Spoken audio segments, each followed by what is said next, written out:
Kaya sa ngalan ng lahat ng mga kapwa ko artista na nasa entablado ngayon, pati na rin yung mga artista nasa baba at sa iba't ibang lugar na nakikisama sa amin, binabati po namin kayong lahat. Mabuhay kayo, mga kapwa namin Pilipinong nanakawan ng gobyerno. Mabuhay kayo.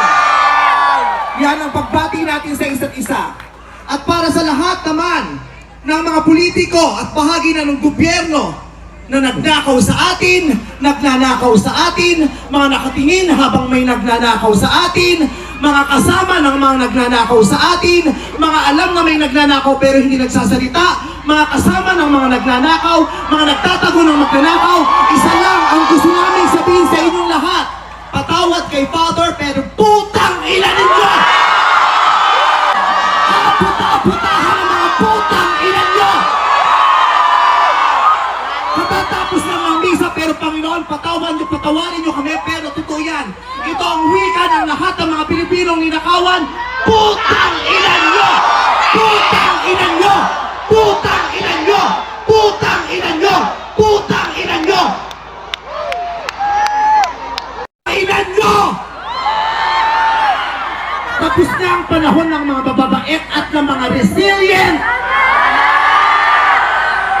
Ang mga mababait, ginago. Ang mga resilient, tinarantado. Hindi nauubra sa atin yung bait-baitan, kimi-kimian, tahimik-tahimikan, patawad pero hindi po. Hindi ko sisimplihan, hindi ko babaitan ang mensahe ko ngayon dahil hindi naman sila mababait. Sa katunayan, mga hayop sila.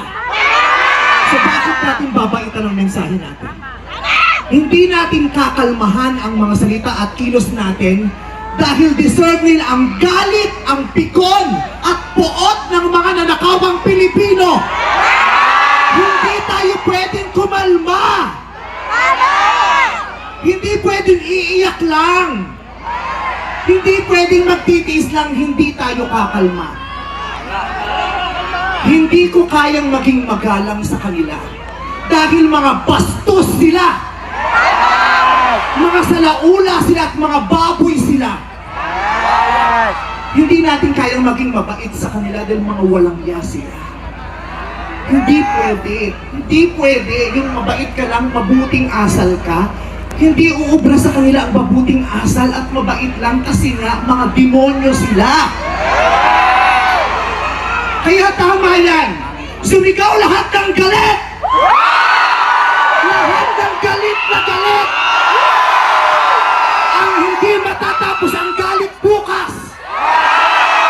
Ang iparirinig ang galit hanggang hindi makulong ang mga putang ina ang magnanakaw. Hindi tayong pwede magalit lang ngayon. Kailangan hanggang bukas, kailangan sa susunod na linggo, kailangan sa susunod na buwan, hanggang umabot ng ilang taon hanggat hindi sila nauubos. Walang mawawala sa atin kasi ubos na tayo. Kaya ang gagawin natin ngayon ay babawi na tayo. Ikulong ang mga magnanakaw. Para sa akin, hindi nga sapat ang kulong. Dapat patayin ang mga korap na magnanakaw. Ibalik ang death penalty para sa mga korap. Para patayin ang mga magnanakaw, ikulong pati pamilya nila. Dapat gumawa ng batas ang pamahalaan para ibalik ang death penalty. Pasensya na po, Father. Alam kong ayaw mo ng death penalty. Ipagdasal mo na lang ako. Ibalik ang death penalty para sa magnanakaw. Dahil ang magnanakaw, ang corrupt na public official, hindi ko natatawag na public official, ang corrupt na politiko ay higit pa sa mamamatay tao. Yeah! Ang corrupt na politician ay higit pa sa magnanakaw. Ang corrupt na politician, ang corruption ay higit pa sa terorismo. Ang mga terorista, namimili lamang ng lugar at panahon kung kailan aatake. Pero ang mga magnanakaw sa Pilipinas, walang pinipiling araw. Araw-araw nila tayong nilalakawan.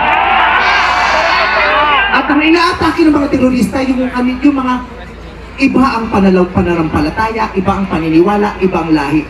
Pero ang mga korap, kapwa Pilipinong kalahi ang nilakaw. Kaya hindi tayo pwedeng sumuko lang ng ganito. Kaya hinahamon ka namin, Pangulong Bongbong Marcos, kung gusto mong magkaroon ng magandang legasiya, ang pangalan mo, ipakulong mo lahat ng magnanakaw. Nakatingin kami sa iyo, Pangulong Bongbong Marcos. At inaasahan ka namin, hindi dahil sa idol ka namin, kundi dahil sinaswelduhan ka namin at inaasahan namin na tutuparin mo ang inuutos namin mga employer mo.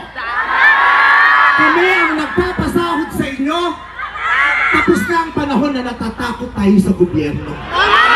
Takutin natin ang gobyerno dahil ang kapangyarihan nasa sa atin, wala sa kanila. Nakatingin kami sa inyo.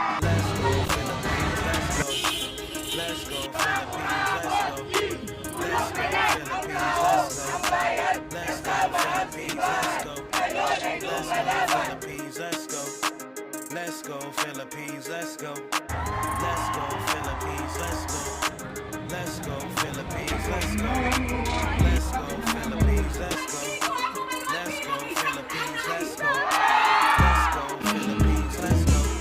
Let's go Philippines, let's go. Let's go Philippines, let's go. Let's go Philippines, let's go. Let's go Philippines, let's go. Let's go Philippines, let's go. Let's go Philippines, let's go.